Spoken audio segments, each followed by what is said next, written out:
Hello बच्चों, आज हम विज्ञान में कक्षा 9 की विज्ञान में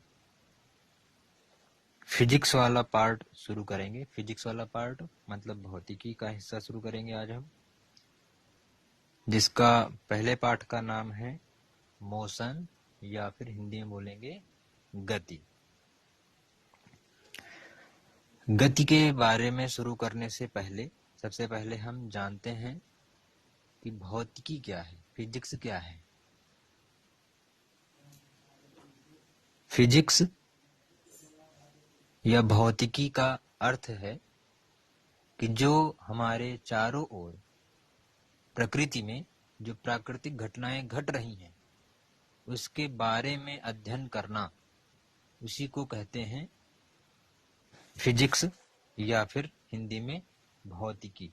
सिंपल सा समझेंगे कि फिजिक्स का मतलब है, संबंधित है किससे, ये नेचर से। नेचर का मतलब प्रकृति। फिजिक्स संबंधित है किससे? नेचर से, प्रकृति से। प्राकृतिक घटनाओं का अध्ययन करना ही फिजिक्स के अंतर्गत आता है। इसे ही हम कहते हैं फिजिक्स, हिंदी में बोलते हैं भौतिकी। इसका कक्षा 9 का जो हमारा पहला पाठ है मोशन मतलब गति। गति क्या है? गति किसे कहेंगे हम?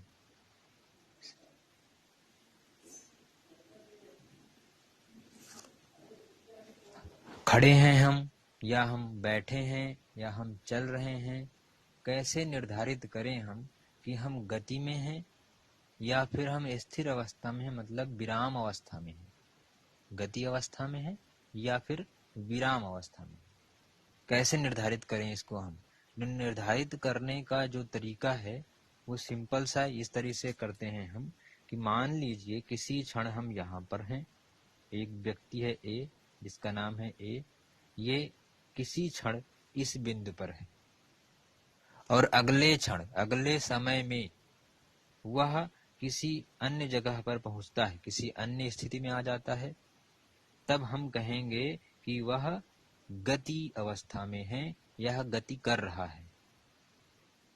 सिंपल सा समझ में आया हमें कि समय के साथ जैसे जैसे हमारा समय परिवर्तित हो रहा है, समय में परिवर्तन आ रहा है, इसकी स्थिति में भी परिवर्तन आ रहा है।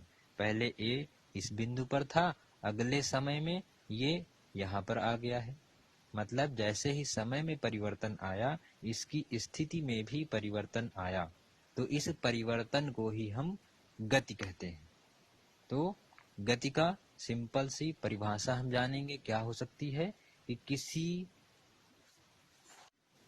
अतः गति की हम परिभाषा कुछ इस प्रकार से दे सकते हैं कि किसी वस्तु की समय के साथ उसकी स्थिति में परिवर्तन, किसी वस्तु की समय के साथ उसकी स्थिति में परिवर्तन ही गति कहलाती है। फिर से सुनेंगे इसको, किसी वस्तु की समय के साथ उसकी स्थिति में परिवर्तन ही गति कहलाती है। समझ लेंगे फिर से एक बार। वस्तु, यहाँ पे एक वस्तु है, ये ए या व्यक्ति है, कुछ भी मान सकते हैं हम। एक वस्तु है ए, समय के साथ जैसे ही समय में परिवर्तन हुआ, इसकी स्थिति में भी परिवर्तन हुआ, तो इस परिवर्तन को ही हम गति कहते हैं।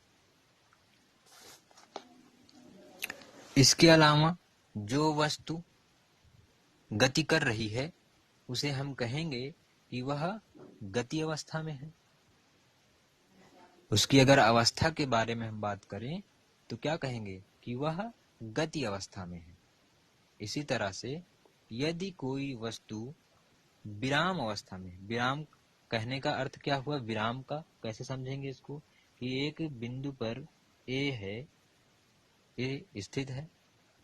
और जैसे ही समय परिवर्तित हुआ, समय के परिवर्तन के पश्चात भी इसकी स्थिति में परिवर्तन नहीं हुआ, अर्थात अगले समय में भी यह वस्तु इसी बिंदु पर रही, स्थित रही, स्थिर रही, तो हम इसे कहेंगे विराम अवस्था।